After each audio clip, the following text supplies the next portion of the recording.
Talk 1580. Join me every Saturday at 12 noon for the Do Better Show, where we get into the world of tech, AI, the creator economy, navigating your mental health through it all, and have conversations with founders to find out how real people are making real money right now. It's not a course, not a subscription. Classes in session every weekend, live on the air. If you knew better, you do better, right? So let's make a better you. The Do Better Show every Saturday, 12 noon, replaying again at 7 p.m. right here on Unapologetically Progressive KBLA Talk 1580. We got a lot to talk about.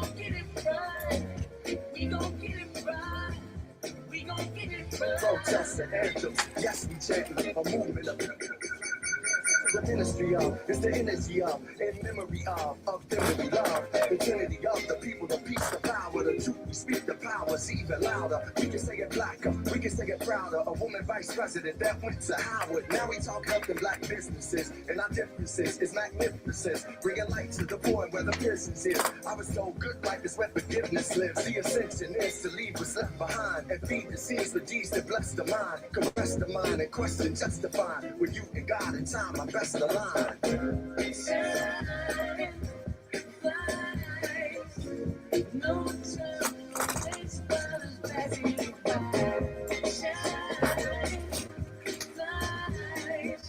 Be patient, 'cause good things happen. We gon' get it right. I'm trying to just send this link the way it is. Mm-hmm. Just like a forward. They're probably gonna have to have access, you know what I'm saying? That's so how you might need to download it. That's what I did, but then I gotta send it from my Gmail. Why do you gotta send it from your Gmail? Because it's so big. Okay. That's probably what's I mean, hey, however which way you gotta do it. I see it in the waters, I see it in our daughters. Make it be bridges that know no borders. For so long, them folks try to ignore us. We got the ballot boxes to vote for us. Peace to Stacey and the people of Georgia who galvanize so that we can move forward. Steps are ordered with the presence of mind. Everything's more beautiful in time.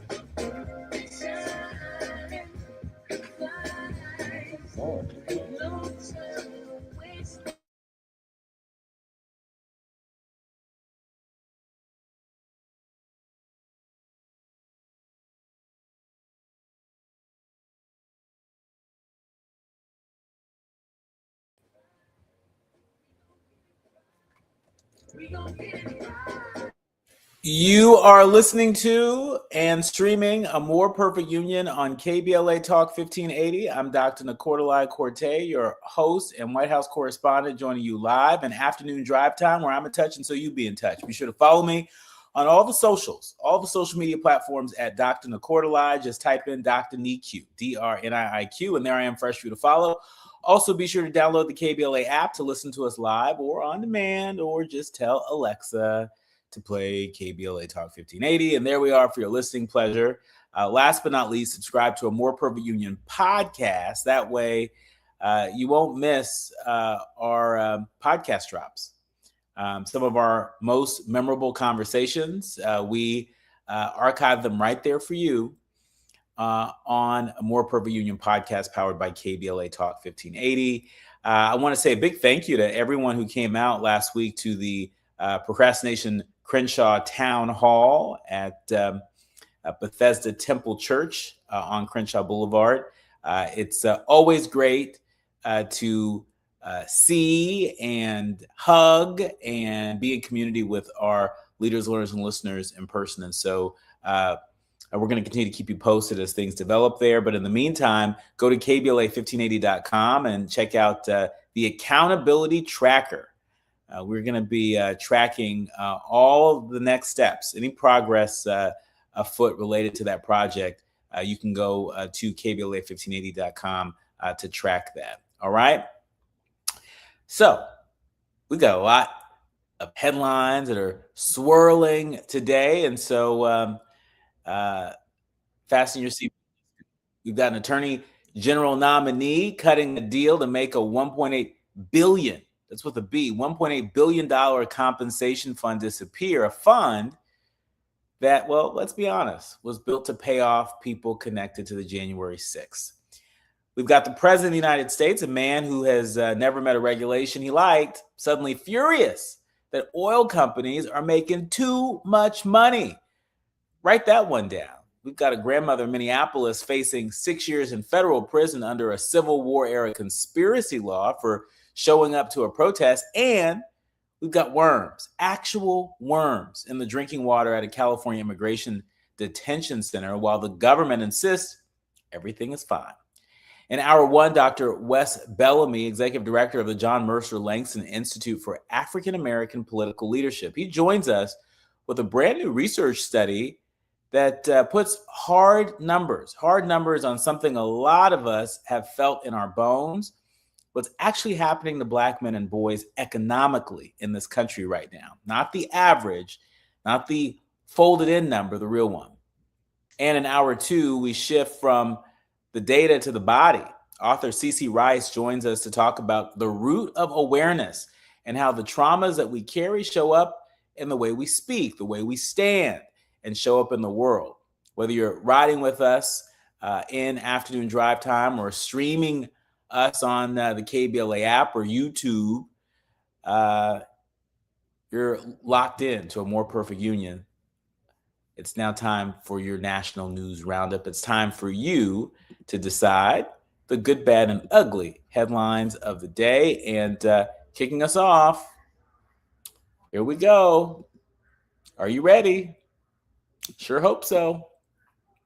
We're going to start in Washington because acting Attorney General Todd Blanche, he just made a very interesting Sunday night announcement. You got to watch these Friday night announcements and these Sunday night announcements. For weeks, two Republican senators, John Cornyn of Texas and Thom Tillis of North Carolina, they've been holding up Blanche's confirmation as permanent Attorney General over something called the Anti-Weaponization Fund. Now, here's what the actual fund does. It was a $1.8 billion fund. It was born out of a settlement between Donald Trump and his own Justice Department. Yes, you heard that right. The president suing the government that he now runs over the leak of his tax return. The money was set aside to compensate people who claim that they were unfairly prosecuted, and critics pointed out the obvious. The tool of potential recipients could have included January 6 defendants. The fund emerged from a settlement tied to Trump's lawsuit against the IRS, and it drew criticism because payments could have extended to participants of January 6. Well, Cornyn and Tillis, they weren't having it. The senators were not having it, not without it in writing, I should say. They say, we don't vote for your confirmation unless we have it in writing. So Sunday night, Blanche blinked. Blanche issued an order formally rescinding plans to create that $1.8 billion fund to compensate Trump's political allies. And Cornyn's office confirmed the Justice Department will issue a formal order permanently terminating the fund, making clear in a binding written document that the audit settlement is limited only to plaintiffs, including the president and the IRS. Now, here's the teachable moment, folks. And, you know, when I say teachable moment, I'm just saying, hey, it's a learning opportunity. I'm not here to lecture you, but because this is a civics lesson hiding in plain sight, I just can't help myself. This is what accountability can look like when a handful of senators actually use the leverage that they have. Two Republicans said no confirmation without receipts. And at least on paper, guess what? They got receipts. The question we should be asking, why did it take a holdout instead of just not happening in the first place? And will no force or effect actually hold given the fund never became operational? No members were appointed, no money was transferred, no claim process was established, and no payments were made. That's according to the DOJ itself. Sometimes rescinding something that was never real is easier than it sounds. Moving along, Trump had some tough talk for the oil companies today, or did he? I need you to sit with this one for a second because the irony is almost too rich. Donald Trump, self-described free enterprise guy, nobody bigger. That's what he said when he stood in front of reporters yesterday and said that Exxon and Chevron are making too much money. ExxonMobil and Chevron more than doubled their second quarter net income on the heels of global energy market disruption stemming from the conflict in the Middle East and Russia. The two largest American oil companies, they booked a combined $26.5 billion in second quarter net income, their strongest showing in years. And why? Why are oil prices up? Come on now, let's do the math now. $26.5 billion in net income. And yet and still oil prices are still so high. U.S. crude oil prices have risen by about 20% since the U.S. and Israel launched that coordinated strike against Iran on February 28th, a war that Trump himself greenlit. And based on the shortage, they're making too much money. That's what Trump told reporters in the Oval Office. And once the administration is, quote, finished with Iran, consumers will, quote, see the prices drop through the floor. Here's the teachable moment. This is what happens when a war you started collides with an economy you promised to fix. Gas is up nearly 40% since February.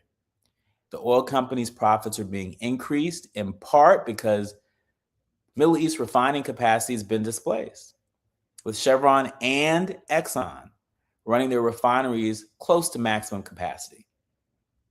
See, Trump wants the applause for a strong economy and the deniability for the war that's draining it. Families in LA, Compton, everywhere else where $4.10 a gallon gas hits different, you don't get to pick which half of that story you live in. It's all one story. And our third story requires us to slow down a little bit because this is about a legal tool with a history that should make everyone uncomfortable regardless of where you land on immigration. Treasure Thorson is a special education teacher in Minneapolis. Federal agents showed up at her door one morning this June while she was still in her pajamas, just drinking her coffee. And she and 14 others were charged with conspiracy to impede federal agents, a charge tied to blockades outside the building that served as ICE headquarters during Minnesota's immigration enforcement surge last winter. Now, here's why this story matters. Before 2025, the same conspiracy to impede statute, which dates back to the Civil War, by the way, was mostly used against the January 6th insurrectionists, the Proud Boys, the Oath Keepers, y'all know what I'm talking about. And those cases were dismissed or pardoned when Trump took office. Now, the same law is being pointed at people protesting ICE. Since Trump took office, the Justice Department has charged more than 36 people in at least 10 cases, and all of them involve people protesting federal immigration enforcement. Legal experts, including Aaron Turr of the Foundation for Individual Rights and Expression, worry that the government may be casting too wide a net, lumping in people who committed minor misdemeanors or nothing at all, just based on their political beliefs. Folks, this isn't hypothetical. In Spokane, Washington, 3 defendants who went to trial, including a combat veteran who served in Afghanistan, were all found guilty of conspiracy, facing up to 6 years in federal prison for a protest where they were not personally accused of property damage.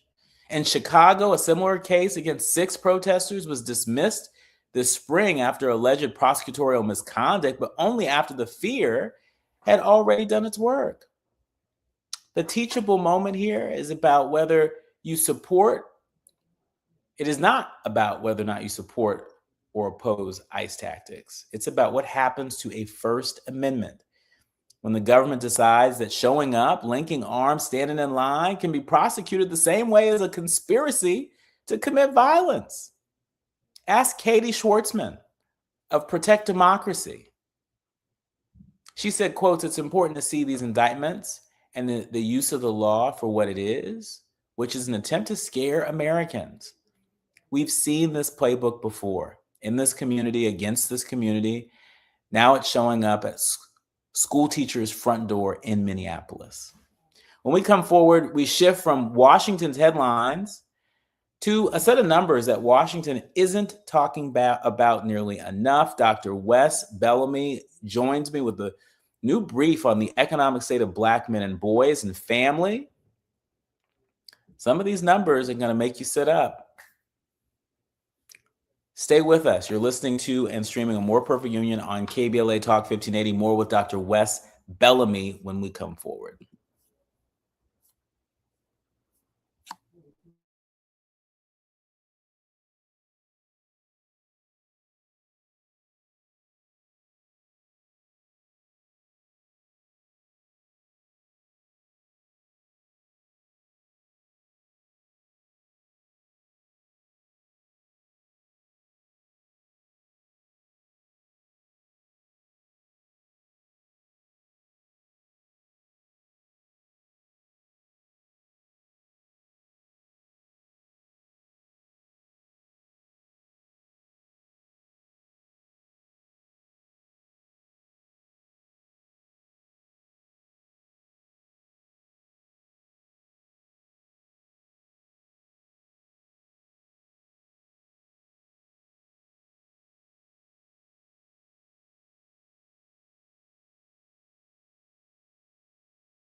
You are listening to and streaming A More Perfect Union on KBLA Talk 1580. We are live in afternoon drive time, and I'm really delighted to welcome our next guest. Let me just say this. Joining us now is Dr. Wes Bellamy. He's the executive director of the John Mercer Langston Institute for African American Political Leadership. He's also an associate professor of political science and public administration at the Virginia State University. Dr. Bellamy and his team, they just dropped this first ever annual research brief, specifically disaggregating the economic conditions of Black men and boys, not folded into a broader Black America average, but isolated, measured, and sourced. Dr. Bellamy, welcome back to A More Perfect Union. My brother, thanks for having me, Doc. We appreciate the work in which you do, and thank you for lending your voice to this not only study, but our people and our culture as a whole. Absolutely. Wouldn't have it any other way. Well, let's talk about this brief, which was released July 30th at the Black Print Leadership Institute at the Jefferson School, African American Heritage Center in Charlottesville. It's the first in an annual series from the Langston Institute in conjunction with the Virginia Alliance for Black Men and Boys. Mm-hmm. The animating idea, as I understand it, is that aggregate numbers hide the specific deterioration happening to Black men. The brief, it pairs 26 sources of federal data points with a year of qualitative field engagement, over 10,000 touch points at barbershops, basketball courts, and conferences across the country. And it explicitly frames itself as a companion to, not in competition with, the Joint Center's March 2026 brief on the economic state of Black women. And so, Dr. Bellamy, your report, it opens with a line that's going to stick with people. It reads, "Nobody is coming to save us." Walk us through why the Institute felt this specific disaggregation of Black men and boys was necessary right now.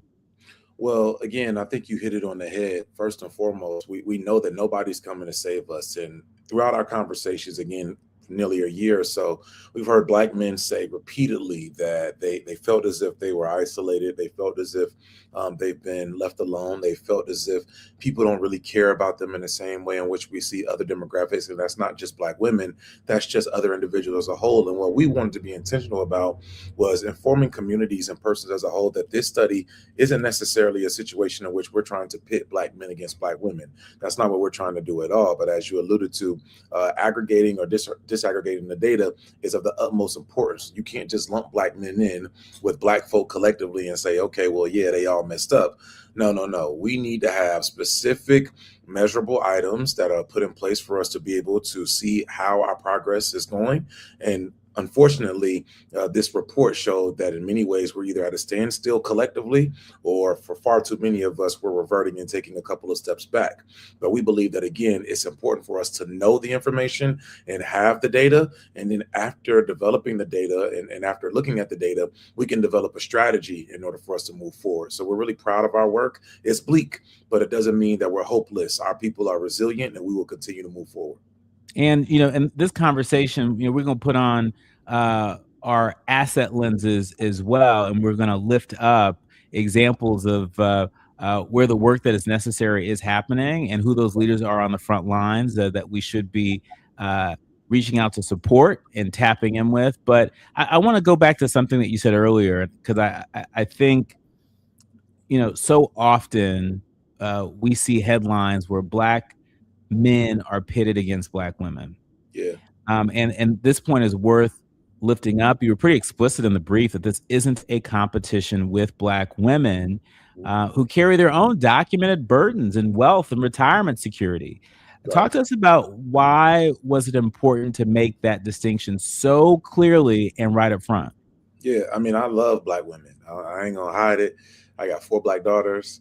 I'm, you know what I'm saying? We're not here to, again, put us in a situation in which we are in competition with our sisters. My job and my duty is to protect our sisters, to ensure that our sisters and my daughters, specifically my nieces, my biological sisters, my cousins, my mama, my job is to make sure they're protected and they're well taken care of. However, that doesn't mean that I have to negate my brothers. And the data is showing, when you look at, collectively, only 17% of African Americans as a whole are reading proficiently at the fourth grade level. But then when you get to unemployment numbers in adulthood, nearly 650,000 Black men who are unemployed from quarter one of 2025 to quarter one of 2026. When you look at Black males only representing 26% of the enrollment share at HBCUs, only 28% of the enrollment share at PWIs, we are in a severe state of emergency. It's an economic crisis. Black men only making 77 cents on the dollar in comparison to every dollar that white males make. So again, like we don't have time to be in competition with each other. What we have to do immediately, or as my grandma and my folks would say, immediately, is figure out what we do and have some solutions. And that's what we're about. That's right, having solutions. But I mean, still, it's quite a sting. I mean, there's a lot in this report that makes you want to holler and lift up both your hands, to say it the way Marvin said it. If a father who's listening right now, or a young brother himself, hears 22.7 million Black men and boys in this country, and 77 cents on the dollar, what's the first thing you want folks to sit with, and what do you want people to do with information like that? I think two things. I think I want you to go through the entire gamut of emotion. I want you to be upset. I want you to be disappointed. I want you to feel like, yeah, in some ways we already knew this, and this is exactly what we've already talked about. And now we have the data to put it in a quantifiable number for us to look at. But then I want you to feel inspired that you're going to be the change agent.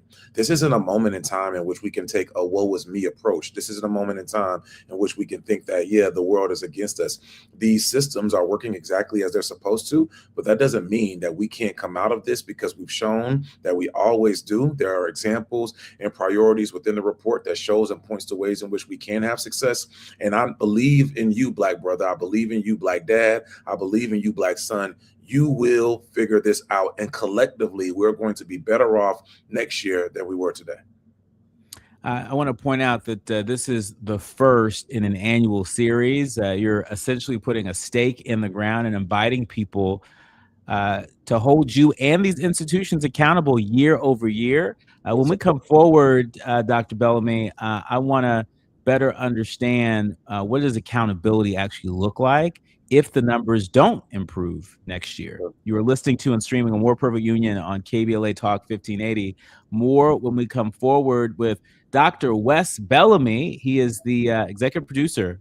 I'm sorry, I just gave you promotion. He's executive director of the John Mercer Langston Institute for African American Political Leadership. He's also an associate professor at Virginia State University, and he's sticking around. More with him when we come forward, only on KBLA Talk 1580.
online at 10toesin.org or find them on Facebook or Instagram. They are healing lives through relationships. This is a community call to action from KBLA Talk 1580.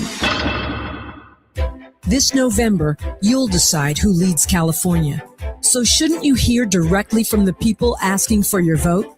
Join us for California Voices, a political town hall and ballot forum, Saturday, October 3rd, 2026. Meet candidates running for governor, lieutenant governor, attorney general, and other major statewide and local offices, including mayor of Los Angeles, city attorney, and LA County sheriff. Get clear, nonpartisan breakdowns of the propositions on your November ballot, both sides, no spin.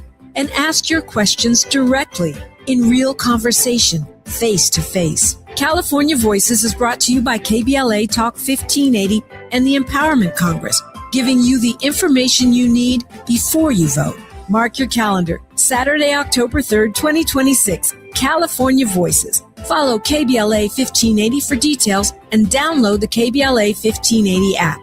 Your vote, your voice. Be there.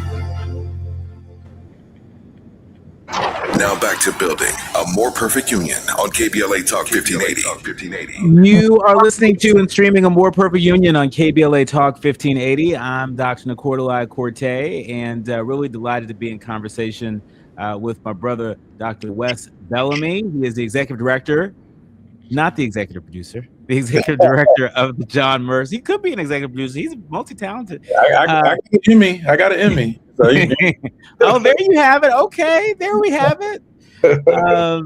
He is executive director of the John Mercer Langston Institute for African American Political Leadership. He's also associate professor of political science and public administration at Virginia State University. And we're talking about this new report that the streets are buzzing about. Lots of folks out there who are doing work that is of consequence. Particularly Black men and boys are paying extra close attention to this new report that was just released. And before the break, Dr. Bellamy, I was asking you, basically, what happens in the name of accountability if some of the numbers that you highlight in this report don't improve next year, especially given the state of our politics, the grip that a certain party has on Congress and then on the White House and in many state houses across the country? Yeah, well, I think there's a couple of things. First and foremost, these upcoming midterm elections are going to be of the utmost importance. And here's a couple of reasons why. The current administration has stated emphatically over and over again, and they've not been honest or truthful when they state things like they've provided the most resources and funding to HBCUs than any other administration in this year or that year. The fact of the matter remains is that many of our HBCUs are severely underfunded, grossly underfunded, if I'm being candid. So when we look at accountability, when we speak about accountability, it starts at the absolute top. I think there's an obligation for the administration, the current administration, to properly fund HBCUs holistically. That's both public and private institutions, the same way in which many other institutions who are PWIs, who are both public and private, receive federal funds. We want to ensure that that's happening across the board with our institutions. I think secondly, when you look at stand-up programs like the one in which President Obama created My Brother's Keeper, very strategic and intentional programs to address the problems about Black men and boys, minority Black men and boys as a whole, but right now we're talking about Black men and boys. Those programs need more funding and resources. Again, that's from the top. That comes from not only Congress, but the president directly. On a statewide level, all public HBCUs, they need to be funded, and then administrators at these HBCUs need to develop programs that are focused on retention and development of Black men and boys, not only in college, but then we need school districts across the country to look at very tangible ways and strategic ways to increase the economic and educational outcomes for Black men and boys in the K-12 school setting. That means reading interventions. That means different pathways to be able to have career readiness and workforce development. That means ensuring that there are proper supports and not just sending kids to special education programs. There's a wide variety of different things in which we can look at priority levels. And then one of the things that we also discussed during the during the report was starting the on-ramp early. So these young folk, like I'm talking about Black boys from the time they come out the womb to 4 or 5 years old, to 4th grade, to 5th grade, to 6th grade, 7th grade, etc. We have to look at very intentional ways of ensuring, one, that they are reading efficiently, that they are able to do, as my grandma would say, reading, writing, and arithmetic. But we have to, in all seriousness, have very tangible ways to ensure that our young men are reaching the educational prowess, and not just video games, not just looking at becoming YouTubers, which, hey, there's nothing wrong with that if that's what you want to do. But there are more ways for us to be able to get out of this funk, if you will, in which we are in, that the data is representing, with us having, again, tangible solutions to be able to access not only wealth, because the data reports that a Black boy being raised in a family that has a great level of wealth will not prohibit them from having to deal with the issues of the systems in place. But we do want to provide them with the best possible outcomes that they can get. And then us as adults, we fight these systems, as you and I are doing every day on the front lines. Yeah. And So I just want to I'm sorry, but no, I mean, it was a rich answer to a very complex question. We know that Black men now make up 26% of HBCU enrollment, Yep. and that's down from 38% in 1976. Yep. And I just want to connect the dots for our leaders, learners, and listeners who may not be as familiar, that there's a substantial number of Black lawyers, Black doctors, Black dentists, Black engineers that come out of our HBCUs, right? And so, think about, the local dentist or, the family doctor, in your community. Chances are so many of them got some part of their education at an HBCU. And so, it's true that HBCUs really represent a substantial economic engine for our community. And, if we're not investing those unrestricted dollars, those precious unrestricted dollars in our HBCUs, then, we might be able to sort of maintain status quo, but we're not going to really be able to seize upon the opportunities for innovation in this moment when we're seeing, the AI economy growing like gangbusters. Yeah, I think you're absolutely right. And you touched on a caveat that I think is really important. When we talk about HBCU funding specifically, a lot of folks say, well, Mackenzie Scott gave these schools all that money. What are they doing? Or I saw that this school got X amount of dollars in a grant. What are they doing with the money? And you touched on it. Like, a lot of those dollars are restricted.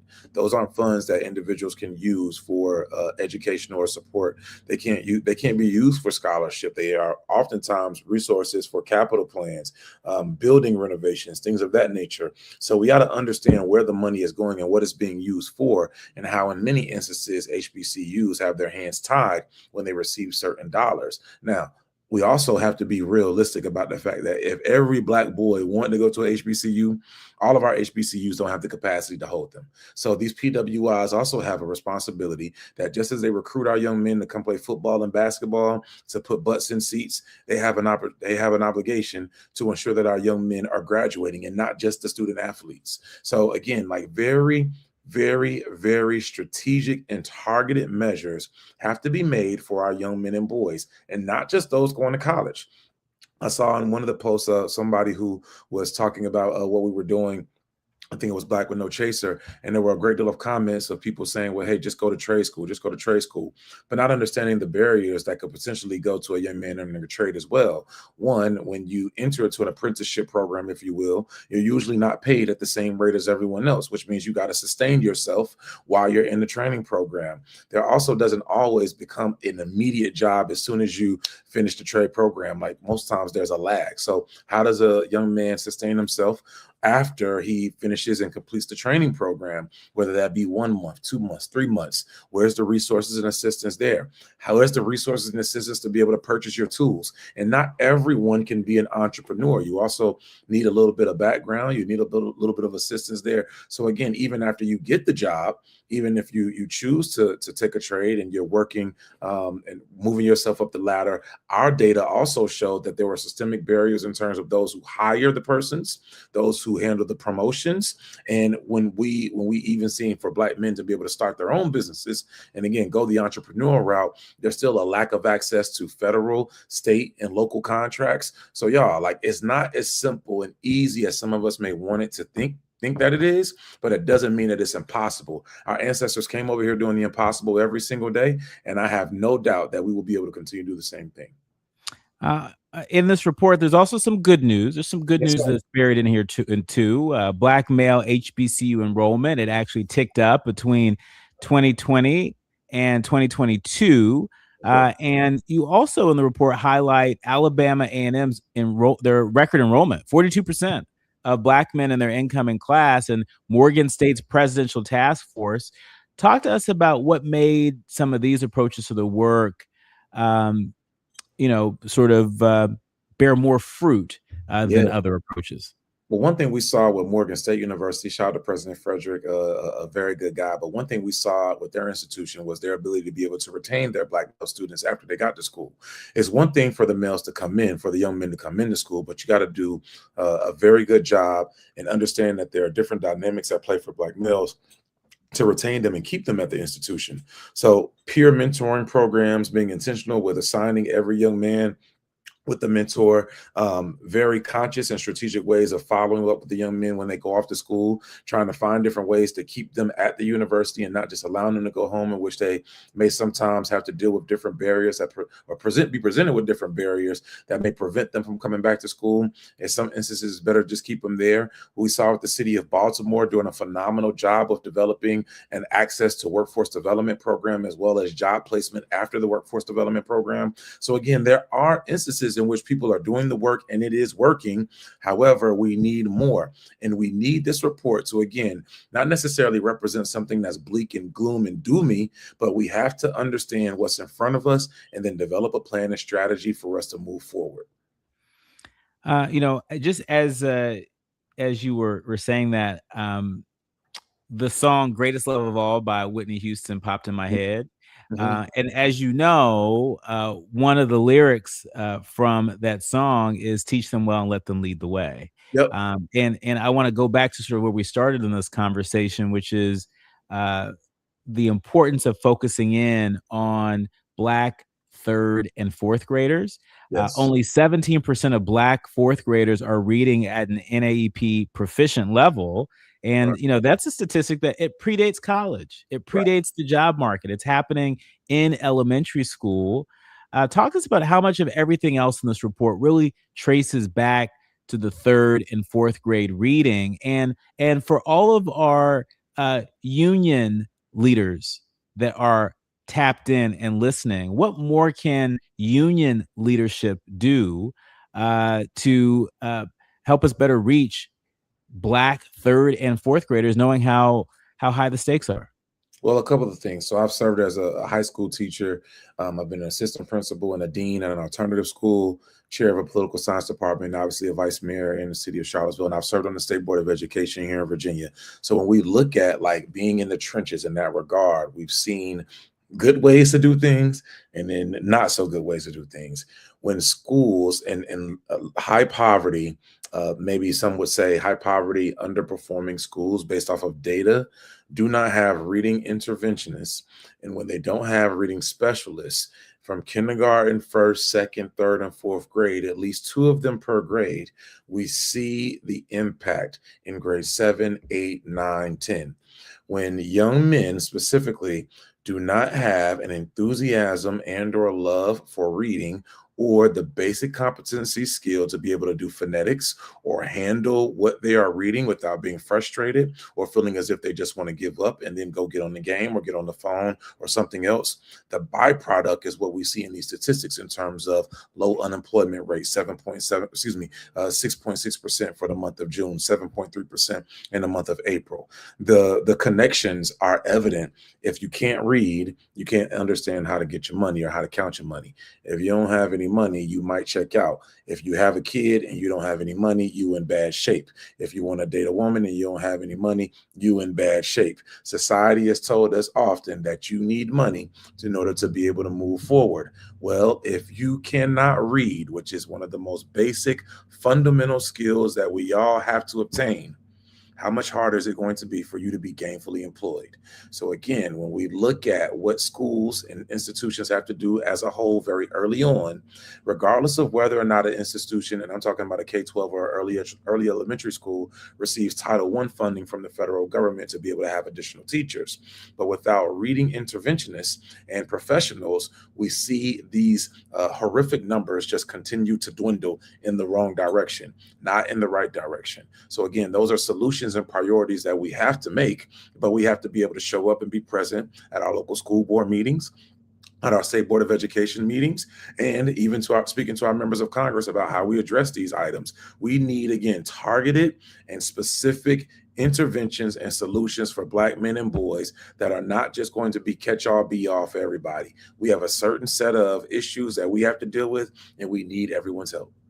That's absolutely right. And, you're taking me back to, my days as a staffer to a Los Angeles school board member. And one of the most valuable lessons I learned from David Tchaikovsky was that the home is the first line of defense. Of course, the school districts can do a lot and teachers can do a lot. And, there are a lot of folks that can step in to fill the gap. But really, the home is the first line of defense. And so it's very easy to point the finger at, what's not happening in the schools or what's not happening in Washington or what money is not where. And those are serious issues that we need to be watchful of and vigilant and productive in helping to change. But that does not negate the power that it belongs to, folks in the home and folks on the front lines. And so, Dr. Bellamy, in our remaining minutes with you, I want to just, highlight the fact that your 6 priorities in this report, they range from strong evidence to policy proposal. And I really appreciate your refreshing honesty that not everything in this report is proven. And so, is there any one priority that you think could move the needle fastest if just one city, one state, one school district committed to it fully? I would say the priority in terms of that, where we specifically identify access to workforce development, where we center it around access to workforce development, I think that has the ability to be able to change the trajectory of young men and boys, well, not necessarily boys, or families for that matter, but young men's lives at an expedited rate. So what I mean by that, here in Charlottesville, we have something called the Pathway to Pipelines Workforce Development Plan, in which we bring in roughly 20 to 25 young men. Many of them are African Americans, and we put them through a 6-week training program, and we partner it with a program that will in fact hire them, or a job or employer rather that will in fact hire them. We pay them to attend the training. So they make a livable wage, which is $21. They get paid during those 6 weeks as long as they show up every single day. They receive a stipend at the end, and then there is a promise of employment at the duration of the skilled trades program. Now, the city also has stated that what we will do is we'll pay half of the salary for that employment, for that employee rather, for the first 6 months. So we tell that the employer, you don't have to put all the skin in the game. We're willing to put some in the game as well. And this is our commitment to help fast track some of these young men to have a better usage, or better usage one of their time, but a more access to get out of the quote unquote proverbial rat race. Let's help get some money so that then once you're able to have a livable wage, you're able to get your own home, maybe your own place, because unfortunately, a lot of our brothers are homeless. Yeah, brother, I'm gonna tell you, like, if you sleeping from chick to chick, and you sleeping with this one and that one, and that's where you lay your head, you got some of your shoes here and you got some of your shoes there. Hey, bro, and you going to your mama house, you homeless. if you at your homeboy's couch here and there and you trying to figure it out, you're homeless. And unfortunately, while it may not look like a young man being at a shelter or sleeping under a bridge, many of our brothers are in fact homeless. And again, if we can get them the access to resources with gainful employment, I really believe that will expedite some of the other and alleviate some of the other issues. Yeah. Because then will also allow them to be able to get access to resources, which will again help them take care of their families and so forth. So that would be the main one. We're going to have to leave it there. My thanks to Dr. Bellamy. Thank you for the clarity and the urgency. Where can our listeners find the full brief? So the report can be found at Virginia State University, JMLI. You can just literally type in VSU JMLI, and the report will come right on up. We have our own landing page. So I hope you take it, digest it, and then go do something about it. We'll have you back to continue the conversation soon. You're listening to and streaming A More Perfect Union on KBLA Talk 1580. Thank you, Dr. Bellamy. Thank you, my brother. Striving to make America a nation as good as its promise. This is A More Perfect Union on KBLA Talk 1580. We've got a lot to talk about. Just in case you missed our Procrastination Crenshaw Town Hall. While Gavin was telling the story about the mural at LAX, I kid you not, Gavin, somebody just texted me a photo of it. See, this is unacceptable. That inside of LAX, they have a mural. These gorgeous, beautiful pictures of Destination Crenshaw. It don't look nothing like this. We don't know when they're going to restart or when they're going to finish, but they're marketing and promoting this inside of LAX. It's not right, y'all. It's just not right. You can't exploit us in that way, right? Get the project done, then you can brag about it. But can we finish it first? Keeping them in check. We're KBLA Talk 1580.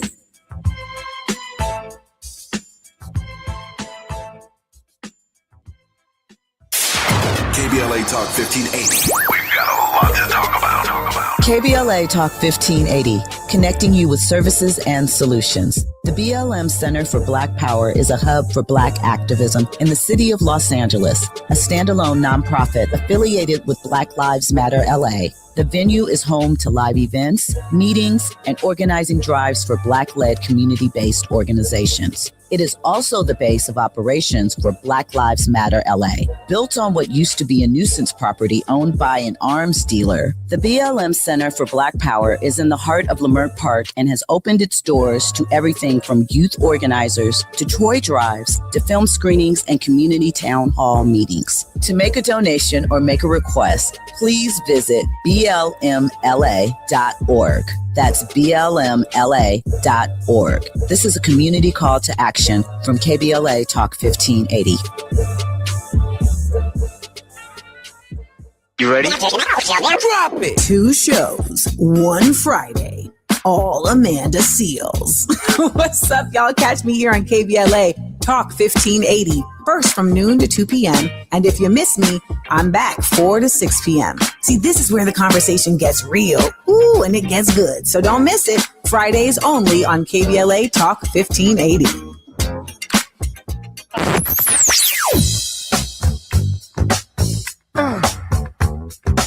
This is KBLA Talk 1580. Talk radio.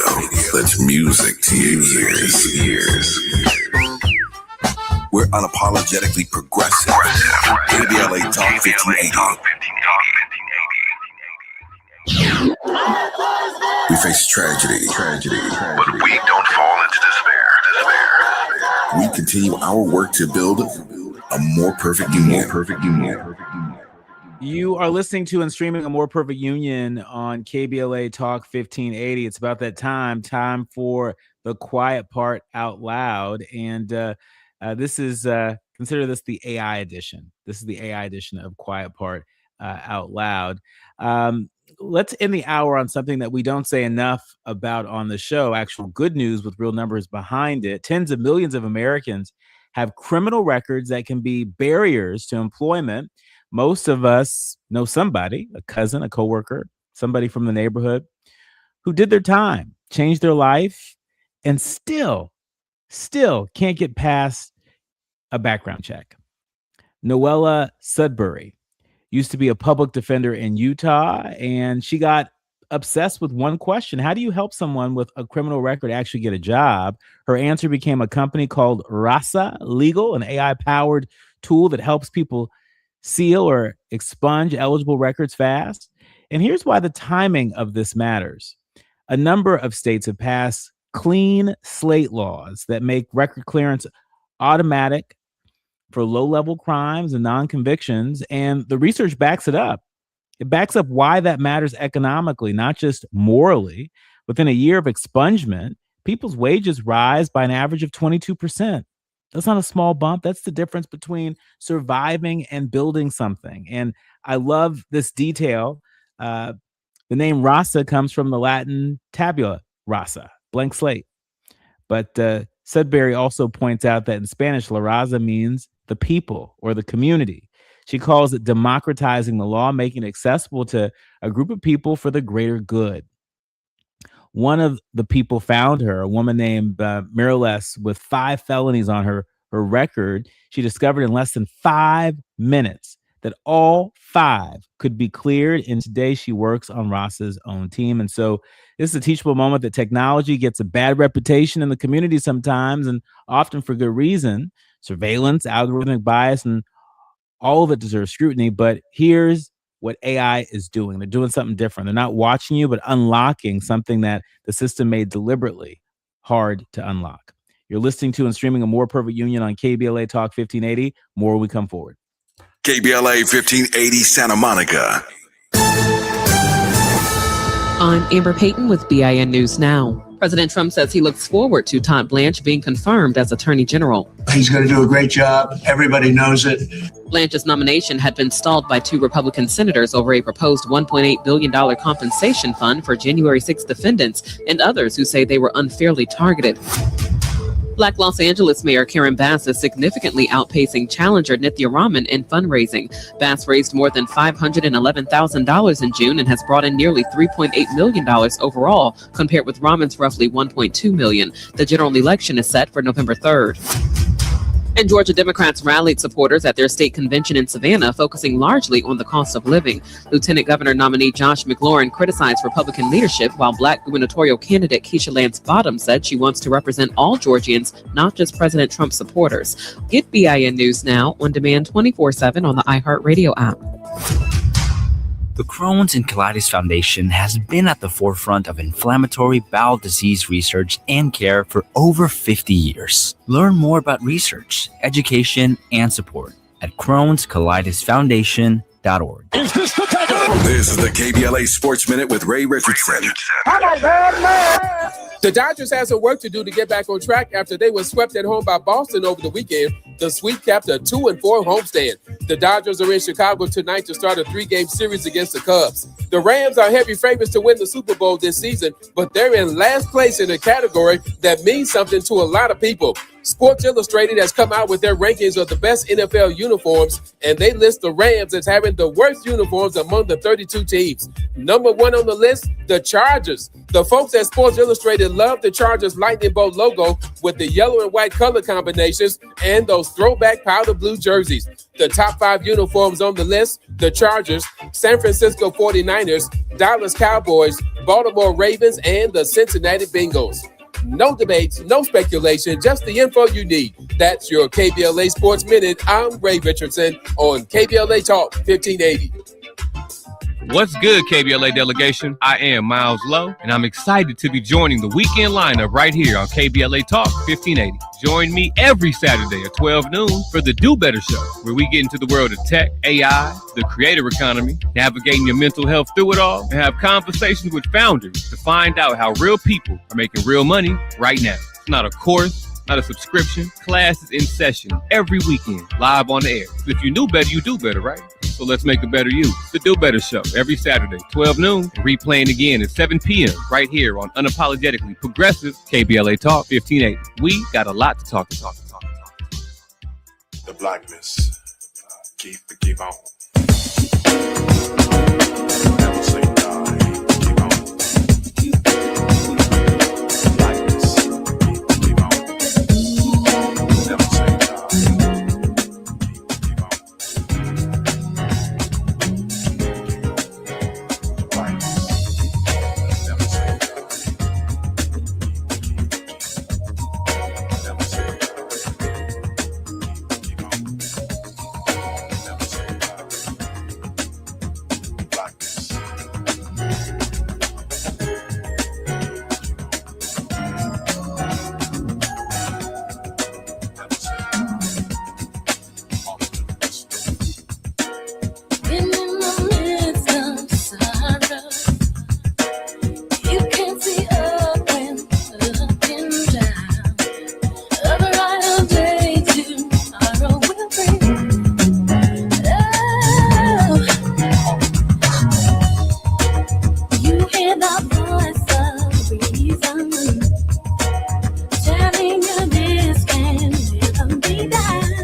You are listening to and streaming A More Perfect Union on KBLA Talk 1580. I'm Dr. Nii-Quartelai Corte, your host and White House correspondent, joining you live in afternoon drive time, where I'm in touch and so you be in touch. Follow me on all the socials at Dr. Nii-Quartelai. Just type in Dr. Nii-Q, DRNIIQ, and there I am, fresh you to follow. Also, be sure to download the KBLA app if you haven't already. That way, you won't miss some of our most memorable conversations. And I have a feeling that the conversation that we are about to have may be one of those memorable conversations you don't want to miss. And so subscribe to a More Perfect Union podcast. That way you will get it right when it drops. Last but not least, be sure to hop in the chat.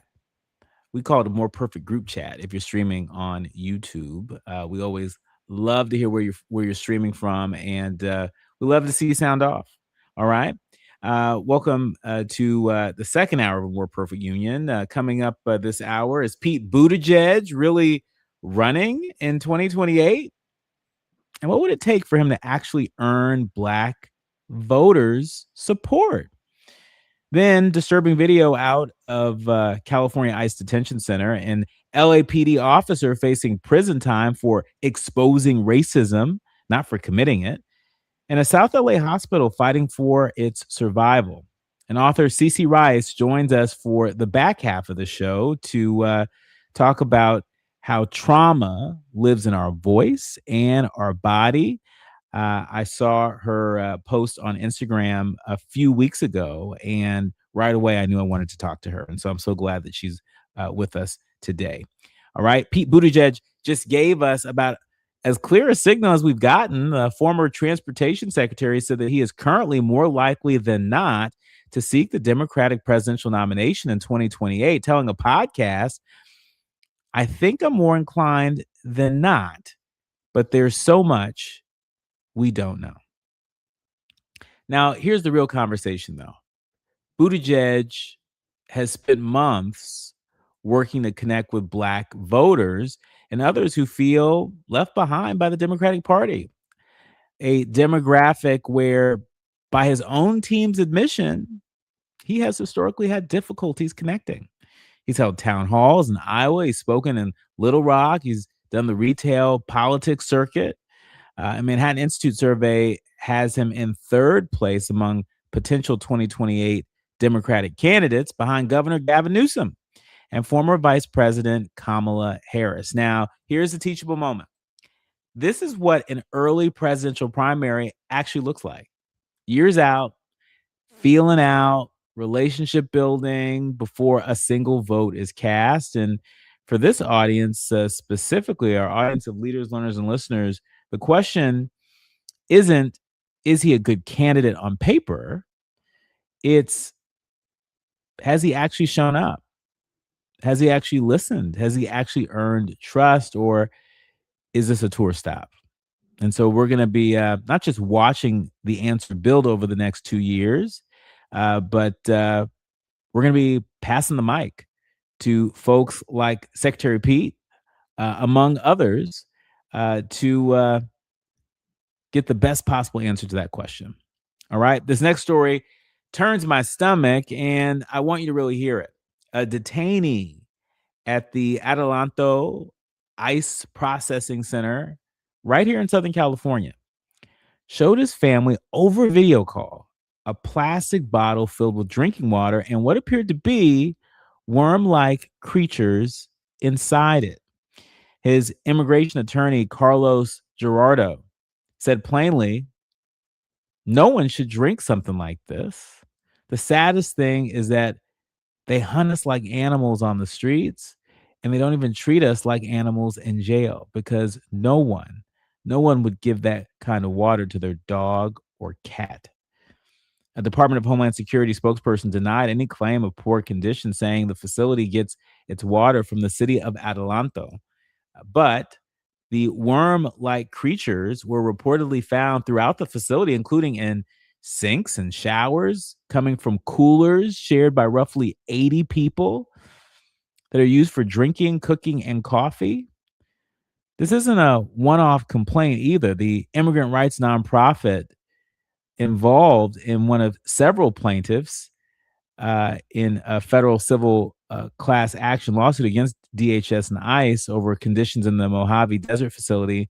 And detainees have also launched hunger strikes over these conditions.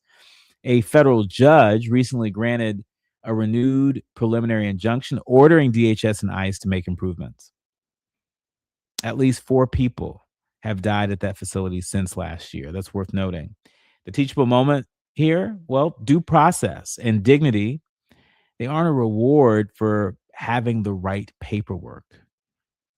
Whatever your view on immigration policy, clean drinking water is not supposed to be a debate. A federal judge has already ordered changes here, and if detainees are still finding worms in their water after that order, that tells you exactly how seriously that order is being taken. Now, this story out of the Los Angeles Police Department is the kind that makes you want to throw something at the TV. LAPD officer Daniel Flores was charged with 16 felony counts of eavesdropping on or recording confidential communications. This is a charge that carries up to 13 years in prison. What did he actually do, you might wonder? Well, during 2024, Officer Flores recorded colleagues responsible for determining who could be hired by LAPD without their permission. And some of those recordings allegedly included sexist, homophobic, and racist remarks. And these weren't vague dog whistles. According to the lawsuit, officers referred to Black people as monkeys, with one saying, quotes, Black people like grape soda. They enjoy watermelon between basketball, end quote. Flores didn't leak it to the press. His attorneys say he walked it into internal affairs and gave it to his own department in an official complaint because he believed the department would do something about it. And instead, listen for this. The district attorney charged Flores, not the officers who made the comments, citing California's all-party consent recording law. Nathan Hochman said that he found the comments deplorable, but that Flores still broke a law that's been on the books in California for over 50 years. Even LAPD Chief Jim McDonnell backed the prosecution, saying internal affairs, quotes, conducted a thorough investigation, identified criminal conduct, and presented the facts for filing consideration, as is our responsibility. Here's the teachable moment, y'all. Is this mic on? The teachable moment here is uncomfortable because it's genuinely legally complicated.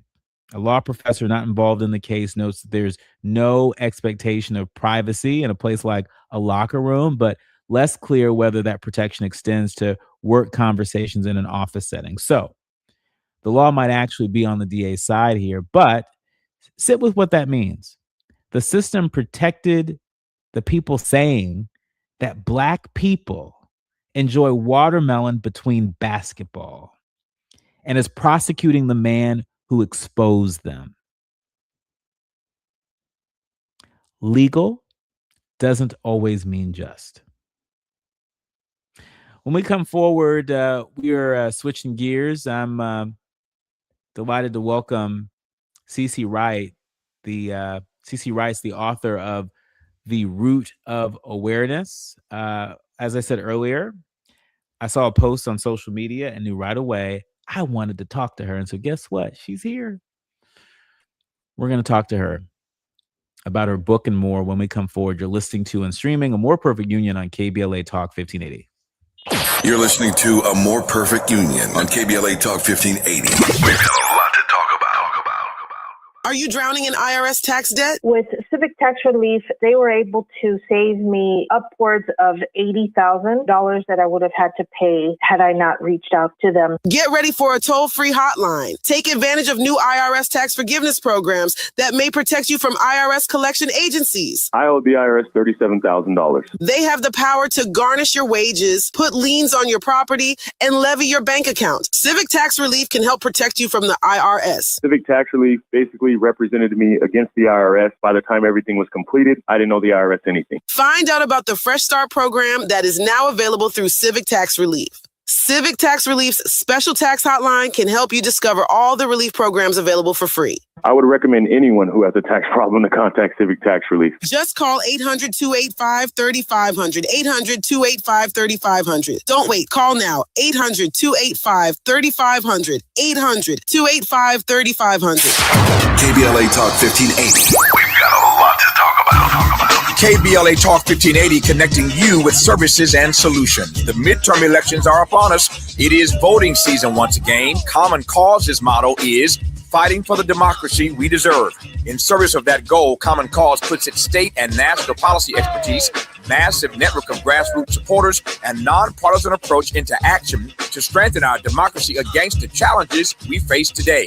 They work at every level of government on priorities that impact each of our lives, like defending the right to vote, limiting big money's influence on our elections, holding public officials accountable, and more. Common Cause is a nonpartisan grassroots organization dedicated to upholding the core values of American democracy. They seek to empower all people to make their voices heard in the political process.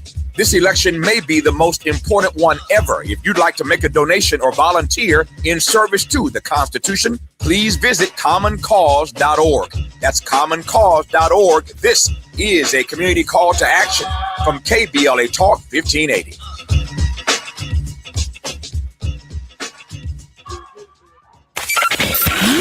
Just in case you missed our Procrastination Crenshaw Town Hall. And we are here on the chocolate side of Los Angeles to simply lift up Black dignity, Black honor. No spirit of hatred here. We here because we love our people. We love the people of this community. We love the people of every corner of this city. But some of us start on the chocolate side.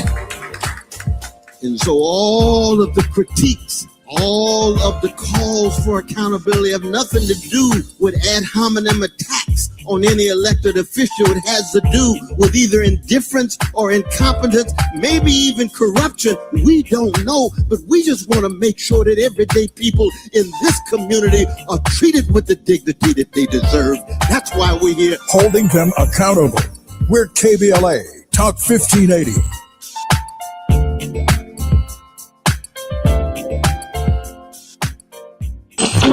We have no permanent friends or permanent enemies. Only permanent interests as we effort to build a more perfect union. You are listening to and streaming A More Perfect Union on KBLA Talk 1580. I'm Dr. Nii-Quartelai Corte, and you are in for a treat with this conversation.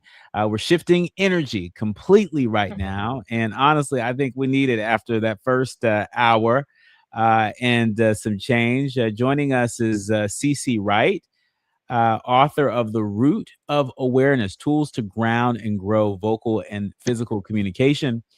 This book is really about something that we don't talk about enough on this show or in our community, for that matter, is how the way we speak, how the way we stand, how the way we carry ourselves, how it's connected to what we have survived. Cece, welcome to A More Perfect Union. Thank you so much for having me. I appreciate being here. Thank you so much for being here. Some people may not know this, but a couple years back, I had vocal surgery. I had some polyps on my vocal cords, I experienced really hoarse sounding voice that would sort of get worse as the day dragged on. For some of our leaders, learners, and listeners that were riding with us a few years ago, probably heard it on the air. And I learned so much about vocal health and how that's connected to so many other things during that season in my life that process of healing. And so maybe that's part of the reason why I was so drawn to your Instagram post. But talk to us about the root of awareness. For some who've never encountered this framework before, what does it actually mean for trauma to live in the way we speak or move? Yeah. Well, thank you for that. I'm so curious before I get into it. What was the video that pulled you in? Do you remember what it was? It was a video promoting your book. It was on Okay. Okay. on Instagram, and I think you did like a direct to camera or something, Okay. and it caught my attention. I don't know how it got in my algorithm, but it did. Okay. I was curious. So to answer your question, I actually have a copy of the book right here. So the root of awareness, it is the connection between our voices, our bodies, our communication pathways. So everything that we use to communicate with one another. Trauma is the impact that is had on our bodies, our voices, and the way that we communicate. So if we look at things like some sort of now accepted ideas like the body keeps the score, if you go through something, you carry it with you. Unless you do the work to drop it off, to release it, to expel it, you are carrying it with you.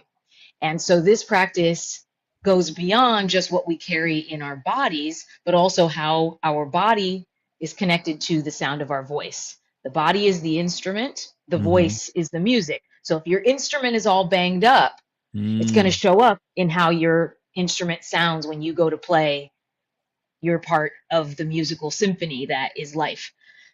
So that's the nuts and bolts of it. I want to build off of that example there, because you connect physical gestures and habits to specific past traumas. And so can you give us a concrete example of a gesture or a vocal habit that most people would never think twice about, and what it might actually be protecting? Sure. Let's talk about the simplest of all, suppressing, particularly suppressing speech or suppressing emotion. When we feel something and we have a response, our body will go to make that response. And a suppression would look like pulling the lips into the mouth or biting the lower lip, right? So we have a suppression that is pretty basic, pulling the lips in, holding the mouth closed with force. And then biting the lip is a violent suppression. It is causing pain to oneself in order to stop the self from speaking or expressing. And we'll do this in order to not cry. We'll bite our lip, or we'll bite the inside of our cheek, or we'll gulp down. We will push emotion back into the body. So we are used to seeing people suppress emotions and suppress sound all the time, not knowing that those simple gestures are connected to a larger pattern or habit that we have around stopping our own expression. And speaking of expression, talk to us about vocal placement specifically. Why does how we say something in terms of pitch and tension, where the sound comes from in our body, talk to us about why that matters as much as what we say. Sure. So to make it really simple, if we think about singers and they talk about their head voice, the head voice is up high, the chest voice is our lower voice where we're using more broad sound, right? And the head voice is up here, right? So when we look at pretty much everything in our world, grounded at the bottom, low frequency, right? High frequency at the top. And this is why we've got those grounding mats, and, we have different frequencies that move through, but the higher the frequency goes, the more you can kind of feel it resonating in your own skull, right? You get that sound. When you get that high pitched sound, it feels like it's driving right into your skull, right? You'll have that in horror movies, versus the opposite. In a horror movie, you hear that low drone and you feel it in your body, right? Sometimes the bass drum will make your heart beat. Sometimes a low drone will make you have sort of a stomach achy feeling. Low sounds go low in the body, high sounds go high in the body. So when we're looking at the voice, there's all these components to the voice. We have root sound. These are the sounds we make when we're first born that nobody has to teach us. Crying, laughing. We just come with these sounds. They're not language based. But then we move into pitch and how we use pitch and where do we use pitch in order to communicate our thoughts. That's happening with the lungs and with the depression of air so that we can move the vocal cords into different frequencies of sound. Now, if somebody doesn't use pitch at all and they have a monotone sound and the voice is kind of just plodding along, we would, knowing this system that is in the root of awareness, understand that that is a either repressed or suppressed or, imbalance in the heart, because the lungs are part of the heart and you're not using pitch. So you're not modulating your voice. You're not helping people understand your meaning of your words by using pitch to make it easier. Now, we do this naturally. We do it with puppies. We do it with babies. We use a lot of pitch when we talk to a baby because we know they don't understand what we're saying, right? So we bounce up and down so that they can feel our words rather than understand them. We're always doing both as communicators, allowing people to feel us in their body using low sounds, to hear us in their mind using higher pitch sounds. So this, you'll love this. Fox News, they're going to yell. They're going to use guttural sounds. They're going to activate your fear center, low vibrational energies. MS Now, or whatever they're calling themselves now, they're going to use that sort of, what we think of as being like the egghead voice, high-pitched, nasalized sound. You're going to talk really, really fast because we want to get you to think about things differently. We want to get you to think. We don't want to get you to act. Now, Fox News, we're going to yell and scream and come down here. You listen to Alex Jones, deep, guttural, fear-activating, low vibrational, okay, versus somebody like Rachel Maddow, high intellect, nasalized sound, talks a little bit faster, wants to get you to think. So we're doing this all the time. We're just not really understanding the mechanism behind it all. And so I wanted to break that down for people so that if you want to improve, you can read about how to improve. You can learn to listen to yourself. You can learn to hear the difference. You can improve your authentic voice and use that voice to affect people through your authenticity rather than through the mask that we all learn through time. And that's what I love so much about your book, The Root of Awareness. I really think it's a toolbox. It's a toolbox for people to figure out how to better use their own instrument. We all have one. We all have a voice, but we're not always sort of dialed in to how we can use it more effectively. I want to talk about communication as inheritance, because a lot of us were raised with very specific, sometimes harsh rules about how to speak. Watch your tone, watch your mouth, don't talk back, be twice as good. How do those inherited communication habits, how do they show up later as blocks based on your work? Yes. Okay, well, it's important to think about who gets suppressed more often, and we see that in our world. Women are more likely to be told to sound like a lady, right? Talk like a lady. A lady wouldn't do that. Sit like a lady, right? All of those things as you get older are going to have an impact on how you sound. For men, it's going to be speak up, speak clear, talk louder. Nobody can hear you. So we usually experience opposite issues for males and females in my work.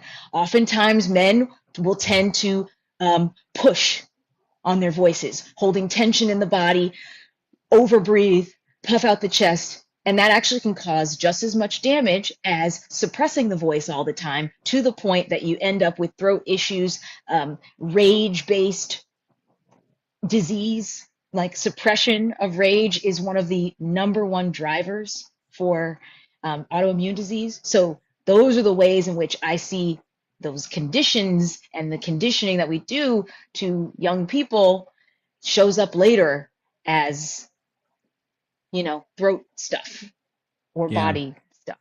Yeah. When we come forward, I want to ask you to make some distinctions by gender, if there are any differences between how trauma shows up in men's communication versus women's. And for Black men specifically, who are often taught to armor up, to stay guarded, to keep it short. I'm wondering, what does your work say about the cost of that armor on the actual voice and body over time? You're listening to and streaming A More Perfect Union on KBLA Talk 1580. More with the author of The Root of Awareness, C.C. Rice, when we come forward. The audience is listening. Thought-provoking, eye-opening, heart-rendering. This is where authentic voices meet powerful discussions on culture, community, and change. This is where Black voices matter. He's breaking boundaries, amplifying diverse perspectives, and tackling the issues that matter most to you. You're inside A More Perfect Union with Dr. Nii-Quartelai on KBLA Talk 1580. I'm Amber Payton with BIN News Now. President Trump says Iran and several other countries urged the U.S. to cancel a planned major strike. And they said, we want to talk. We want to talk about the Strait. Trump says he expects the Strait of Hormuz to fully reopen by Tuesday as nuclear talks continue, although Iran publicly denies plans to negotiate with Washington. Black Chicago Mayor Brandon Johnson is criticizing mayoral candidates who support school closures, President Trump's tax cuts, or lack a plan to address federal immigration enforcement. His comments follow Secretary of State Alexei Giannoulias' recent entry into the race and remarks suggesting school closures may need to be considered. And Maryland's Black Governor Wes Moore launched Service United during the National Governors Association meeting in Oklahoma. The bipartisan initiative calls on states to expand paid service programs that help residents gain skills, earn credentials, and connect with employers. Get BIN News Now on demand 24/7 on the iHeartRadio app. The Crohn's and Colitis Foundation has been at the forefront of inflammatory bowel disease research and care for over 50 years. Learn more about research, education, and support at Crohn'sColitisFoundation.org. This is the KBLA Sports Minute with Ray Richardson. The Dodgers have some work to do to get back on track after they were swept at home by Boston over the weekend. The sweep capped a 2-4 homestand. The Dodgers are in Chicago tonight to start a 3-game series against the Cubs. The Rams are heavy favorites to win the Super Bowl this season, but they're in last place in a category that means something to a lot of people. Sports Illustrated has come out with their rankings of the best NFL uniforms, and they list the Rams as having the worst uniforms among the 32 teams. Number one on the list, the Chargers. The folks at Sports Illustrated love the Chargers lightning bolt logo with the yellow and white color combinations and those throwback powder blue jerseys. The top 5 uniforms on the list, the Chargers, San Francisco 49ers, Dallas Cowboys, Baltimore Ravens, and the Cincinnati Bengals. No debates, no speculation, just the info you need. That's your KBLA Sports Minute. I'm Ray Richardson on KBLA Talk 1580.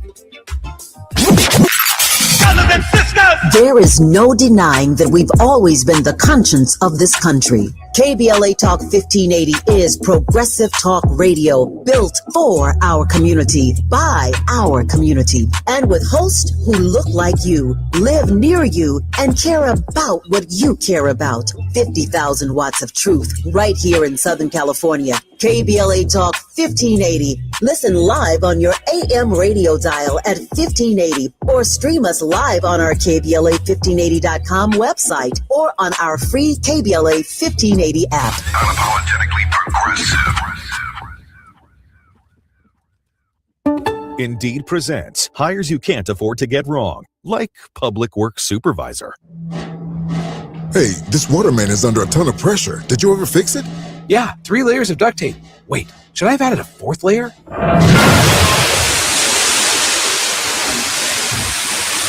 This is your job for sponsored jobs. This is what happens when you don't sponsor your job on Indeed. Next time, get matched with quality candidates with Indeed sponsored jobs. Visit Indeed.com/hire now and sponsor your job today. KBLA Talk 1580. We've got a lot to talk about. KBLA Talk 1580 is connecting you with services and solutions. Domestic violence and family violence is when someone in an intimate or family relationship tries to gain or maintain power and control over another through a wide range of abusive behaviors. Every single act may amount to abuse. Abuse can take on various forms: psychological and emotional, physical and economic, and sexual abuse. The Genesee Center in Incorporated is a nationally recognized nonprofit domestic violence prevention and intervention organization, housing women and children from 30 days up to 2 years through emergency and transitional shelters. The Genesee Center also provides support services like mental health counseling, life skills classes, computer training, job referrals, after-school programs for children, field trips, tutoring, and comprehensive direct legal services. If you need help or you'd like to donate or volunteer, call the Genesee Hotline, 1-800-479-7328. That's 1-800-479-7328, or visit Genesee.org. Everyone has the right to be safe. This is a community call to action from KBLA Talk 1580. It's the show everybody's talking about. What's up, y'all? I'm Amanda Seals with a personal invitation for you to join me every Friday here on KBLA Talk 1580. Now, you get 2 chances to tap in, noon to 2 p.m., and again from 4 to 6 p.m.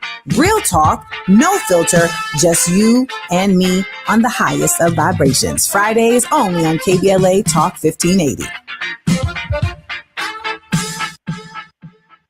Hit me! National news of consequence, informed opinion, and analysis beyond the headlines. You're listening to A More Perfect Union on KBLA Talk 1580. You are listening to and streaming A More Perfect Union on KBLA Talk 1580. I'm Dr. Nii-Quartelai, and she's CeCe Rice, the author of The Root of Awareness. Run, don't walk. Run, don't walk to go get this book. If you're looking for ways to exercise your voice, to really invest in using your voice to its full potential, authentically, honestly, this book is definitely something that you want to pick up. I saw an Instagram post of CeCe Rice about the book not that long ago, and knew right away that I wanted to be in conversation with her and each and every one of you. And so here we are. CeCe, before the book, before the break, rather, we were talking about just sort of the importance of sort of getting grounded. And that made me, sort of think about some of the gender differences when it comes to trauma, how trauma shows up, particularly in men's communication versus women's communication.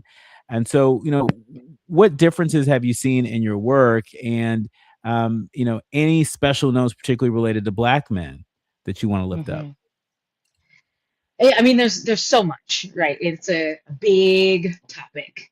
I think what's important about trauma and the voice in particular as it relates to Black people in general, and then I'll talk a little bit about gender dynamics, but historically what we understand about Black communication in mixed spaces, right, is that what you say, if said the wrong way, quote unquote, can lead to violence on your body, right?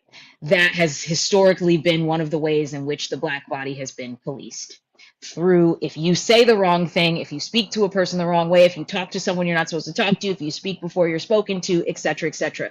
And so what this led to ultimately was code switching, right? Having to enter into a space and change the way that you speak in order to not seem aggressive in any way, in order to seem as though I know the rules of this space and I'm going to follow them for my own safety and, in order to get by.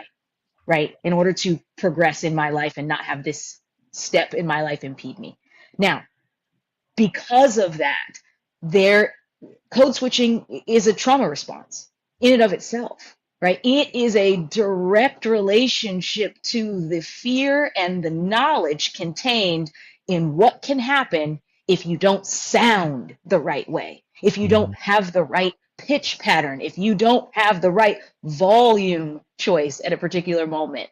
And that, I think, universally for Black Americans is a space of extreme tension, And that's just the tip of the iceberg. When it comes to men, what I notice most when I'm working with Black male clients in particular, where they have less facility is making sound that is just emotional, that is not language centered.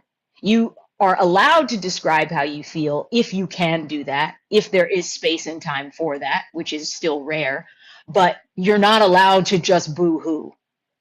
And that is a problem because the boo-hooing, the sound making part, that's crying. Everything else is weeping. And weeping is a suppressive act. Weeping is a learned activity. This is why babies don't weep. You know something's wrong if you see a baby just having tears and not making a sound. Why is that? Because the tears are connected to an expression, a release, a cry for help, a signal to the outside world that I need something physically to change. I'm tired, I'm hungry, I'm stressed, I'm uncomfortable, I'm asleep, right? All those things. But when Black men in particular are not allowed that space to wail and to cry and to release that sound, where is that connection to rooted sound going? It's being suppressed and it's turning into tension in the body, in and around the emotional center, which is the belly, where women hold the womb. That is still the same place where men hold emotions in their body. So they tense, they tighten around the belly, they tighten around the pelvis, they suppress the voice, they sometimes push the voice down, and that perpetuates. And it starts a cycle where if you've never heard your dad cry, maybe you've seen him cry, but have you heard him cry? Then it's no longer okay for your son to be heard crying. And I see this a lot, particularly with, little Black boys. Don't you cry. Stop that sound. Don't do that. Stop that. And that teaches suppression. And when you don't let it out, you are walking around holding it. Period. You have to put it somewhere. Sadness, anger, grief, trauma, if you don't release it, you are holding it in the form of sound. Yeah, and it sounds like you're holding it, and over time you might even turn into like a powder keg. Big time. And I mean, a lot of folks sort of, shrug their shoulders and wonder where do some of these acts of violence come from? And I certainly don't mean to justify any act of violence, but we can't pretend that folks' inability to be able to process their own emotions, their own trauma in a healthy way, we can't pretend that is disconnected from the violence that folks may decide to inflict on themselves or others. Absolutely. I mean, this is what we see with intimate partner violence across race, is that the person you are closest to is the person who is going to bear the brunt of the violent outburst for all of the things that you have not expressed in a healthy way, for all of the therapy that you have not gotten that you needed. The place where that becomes incredibly dangerous is in your closest partner relationship. And so it behooves all of us to have a space to process trauma. And that doesn't mean doing it silently. I mean, I think that's why I felt like writing this book was necessary, because I repeatedly saw people seeking out ways to heal that were either talk therapy or some other silent physical act. And the truth is that the true healing of our emotional centers and our vocal placement and how we authentically communicate is the space between. So silent yoga isn't doing nearly as much for you as it would do for you if you made that sound that you need to make when you finally get that full stretch or that full release. Why suppress part of that experience? It's conditioning. We've been taught not to make sound so that other people don't have to hear or deal with our private emotions. And that's hurting all of us. Yeah, it is. And I want to talk a little bit about the mechanics of grounding. You talk a lot about grounding in this book. For folks who are less familiar, what does an actual grounding exercise look like? And, if if someone's voice sounds, tight or thin or forced, what could that be telling them about what's happening internally? hmm So a tight voice, right, is usually what we describe when someone has tension around the throat, right? It gives that sound of there's not a lot of resonance, right? So the voice is not reverberating in the way that it should. It's not taking up enough space in the body. Now, that is connected to whether or not the person is grounded. So, what I mean by that, when we're talking about grounding as it relates to communication in the voice, it's a little bit different, but not entirely different from what we mean when we talk about grounding electricity, right? So, we use the earth to ground. It is what helps to lower the charge. If you think about it this way, pain is positively charged. So we want to reduce inflammation. We want to reduce the charge. We want to ground in order to keep the body from developing any kind of dis-ease or disease, right? So when the voice is tight, that usually means that the body is pulling away from the earth, tensing and tightening the upper parts of the body, relying on internal structure for support and stability instead of relying on the earth for support and stability. So a grounded voice comes through soft feet, slightly bent knees, a relaxed pelvis, connecting to the earth with ease so that you can feel the earth supporting you instead of tensing and tightening your whole body, pulling up and away from the earth because you don't trust the earth to hold you.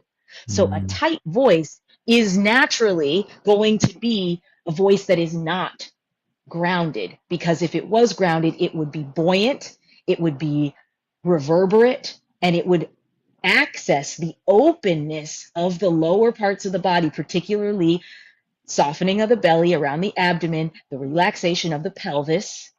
And when you have that relaxation all the way down the body, the knees should also be soft and buoyant and ready and available for movement rather than fight, flight, tense, tight, scared, ready to fight or flee.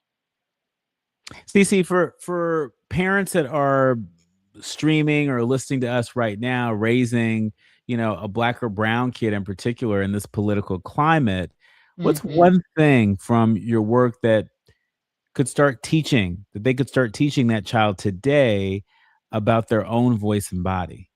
I love to start simple when it comes to kids. I actually taught middle school and high school for about 10 years doing exactly this stuff. And it's more recent that I've been doing this with just regular everyday people. But, I was an acting teacher in the voice and speech department at the Professional Performing Arts School in New York City for 10 years. And my students would do the warm up with me every day when we'd have class. But the part of it that I saw really changing them and rooting them the most was the need to express big sound. So we would do this exercise called Tarzan, that I call Tarzan. It's actually from one of my teachers from grad school. And you just reach up toward the sky. And when you bring your arms down, you bang on your chest and you make a big open ah sound, right? As loud as you can without hurting your voice. You support your breath. You bang on the chest. You tap on the thymus gland, right? Which is where those T cells are made. And for kids, they're still making those T cells to strengthen their immune systems. So you give a little boost to your immune system. It gives you a little emotional boost too. You start to feel a little bit brighter and like you want to do more activity, but you also feel this full release of the sound of your voice, and nobody tells you to be quiet. So you have a space to put that big buoyant sound of yours, and it is welcome. And once we start doing this, I notice that the kids start out hesitant, quiet, looking around at each other, giggling, feeling a little silly. And by the time we've done it for the first week or two, they get to that part and it is a full release for them because it's the first time all day that they have been encouraged to make big sound. And we need it all day long.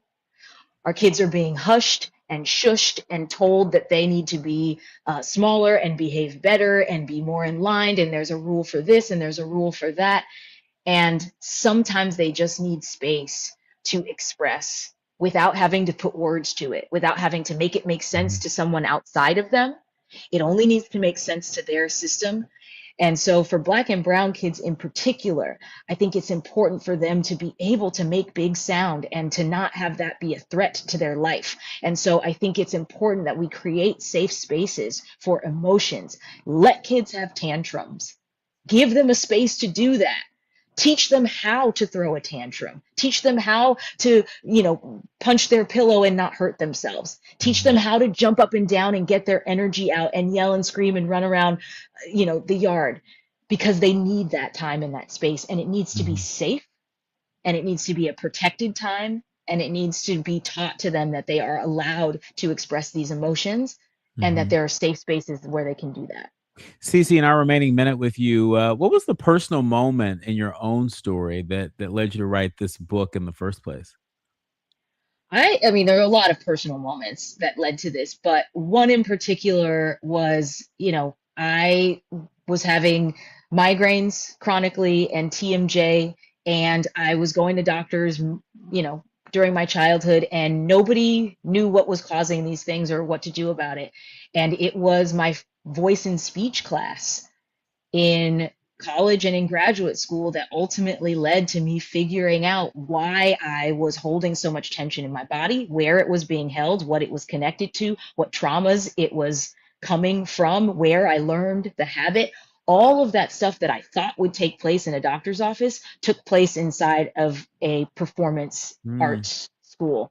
And so for me, it was really important to amplify the attention that we pay to arts programming, because it is being more and more frequently cut. But I want to push through that and say, if they're not going to teach it in the schools, then we're going to teach it on the internet. And I'm going to, write a book about it and push it to people any way that I can. Because we deserve to know that there are more ways to heal ourselves, and we do not have to outsource our health to somebody else, that we can actually take responsibility for what we can do preventatively while we still have the power to do it. I love that. Thank you for empowering us with this great book. Cece Rice, this has been a genuinely different kind of conversation for us. And I think exactly the one that we needed today. Thank you for being here. And where can folks go to get this book, The Root of Awareness? You can get it everywhere. It's all the places you shop for books. I like, in particular, though, bookshop.org, because they give back to small bookstores with every purchase that you make. You can get an audiobook everywhere that you get audiobooks. You can even listen to it on Spotify. It's all over. So, well, we are going to run to get it, and we're going to have you back again real soon. When we come forward, we're closing out with California standing up to the federal government. You don't want to miss this. You're listening to and streaming A More Perfect Union on KBLA Talk 1580. Thank you. America, a nation as good as its promise. This is A More Perfect Union on KBLA Talk 1580. We've got a lot to talk about. Are you feeling the heat? LADWP can help you stay cool this summer and save money. Through the Cool LA program, eligible customers can receive instant rebates of up to $275 on new portable, window, and wall air conditioners. Shop the Cool LA marketplace today and beat the heat and save. Learn more and apply at ladwp.com/cool-LA. That's ladwp.com/cool-LA. Helping communities get connected. Along the Crenshaw Corridor, free public Wi-Fi is now available thanks to Destination Crenshaw and the City of Los Angeles. Whether you're checking email, applying for jobs, finishing homework, or supporting your local businesses, staying connected is easier than ever, because access to the internet means access to opportunity. To learn more and find Wi-Fi locations near you, visit www.getconnected.lacity.gov. Our voices aren't the minority opinion. They're the American conscience. This is KBLA Talk 1580. This is America. Just in case you missed our Procrastination Crenshaw Town Hall. Literally right in front of our doorsteps the last 2 to 3 years, we have been interrupted by this nightmare of a project called Destination Crenshaw. The desire was partnership at the onset, but we've seen broken promise after broken promise. We've seen our parishioners impacted. We've seen our peers and our local neighbors impacted directly by this. We've seen the crippling of the Crenshaw economy as a result of this project starting and then ultimately walking away. And we're not going to just lay down. We're not going to just, amen, pretend like nothing's happening on our doorsteps. And tonight I want to get out of the way because I want to hear from you. I can stand there as a pastor and tell you how many times we've been interrupted from our flow of worship, how it's impacted our ability to provide services to our community, how the blight and how the construction derailment has hindered our ability to amply run our food pantry programs, to offer summer camp programs for our young people, how the construction impacts just our ability to be able to come to church and park. I can go on about how it's interrupted just our day-to-day operations and being able to accommodate the needs of our community. Making sure they stick to the truth. We're KBLA, Talk 1580. Notable journalists, industry leaders, lawmakers, change makers, tastemakers, and you, working to build a more perfect union on KBLA Talk 1580. You are listening to and streaming A More Perfect Union on KBLA Talk 1580. It's time for the quiet part out loud here, and we wrap up our show today the way that California often closes the week, in court, standing up to Washington.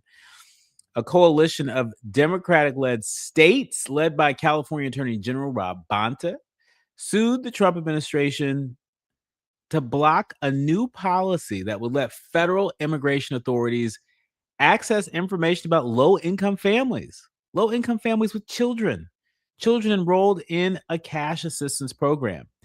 TANF, Temporary Assistance for Needy Families, to be exact. Attorney General Bonta didn't mince words, saying that the Trump administration is exploiting a program designed to ensure that kids don't go hungry and to help needy families get back on their feet in order to fuel its mass surveillance effort.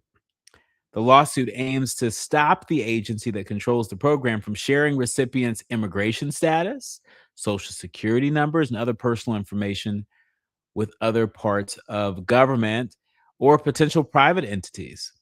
Right now, more than 20 states and DC have joined, including Arizona, Colorado, Illinois, Maryland, Michigan, and others.